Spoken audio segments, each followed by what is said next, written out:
Mä oon Maria Pesonen ja toimin tällä hetkellä Suomen eläinten kouluttajat ry puheenjohtajana. Käden koskettaminen kuonolla on perustaito, jonka avulla voidaan vahvistaa eläimen ja ihmisen välistä suhdetta ja opettaa eläimelle uusia taitoja. Tulepa tähän, käypä hakea tuo Jenstä. Hyvä. Ja sitten istut. Nämä on nyt pohjataidot, jotka tarvitaan, joita ilman tätä ei voi tehdä.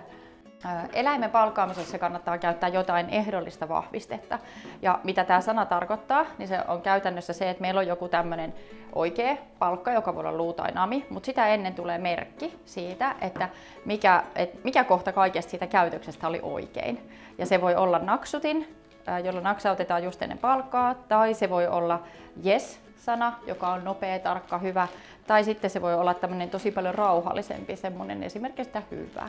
Semmoinen hyvä tavoite olisi, että näistä taidoista tulisi hiljalleen tapoja ja semmoisia tosi neutraaleja asioita sinne koiran elämään, että alkuun se tietysti tarvii siihen nameja ehkä ja muuta, mutta myöhemmin ne on niin mukavia ja tavallisia, että ne tekee niitä sitten ihan muutenkin.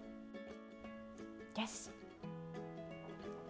Joo, eli käsikosketuksessa on ideana tosiaan se, että se koskee vaan nenällänsä nopeasti mun toiseen käteen ja sitten se saa siitä palkan. Ja aina saa sitten reenattua näinkin helppoa tehtävää ja sitten kun se on niin mieleinen ja se on nopea ja se on semmoinen koirista yleensä siis hirveän mieluisa, niin sit hankalissakin paikoissa voi niin kuin käyttää.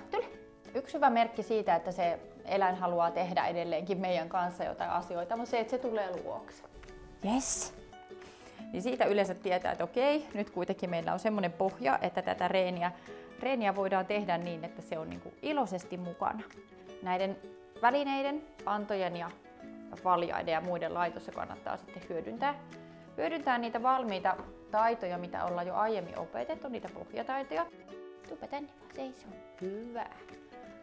Ja sitten voit ottaa sieltä sen ja laitetaan tämä kiinni. Vau! Tuuppa sitten vielä tättö. Niinpä.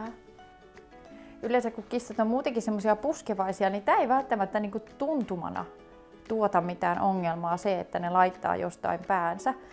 Niin se on enemmänkin vaan se oppimiskysymys. Hyvä! Eikä ollut sen kummempi. Nyt mä käytän ehdollisena vahvisteena tuommoista ääntä. Koska kani on tosi nopea, niin munkin on oltava.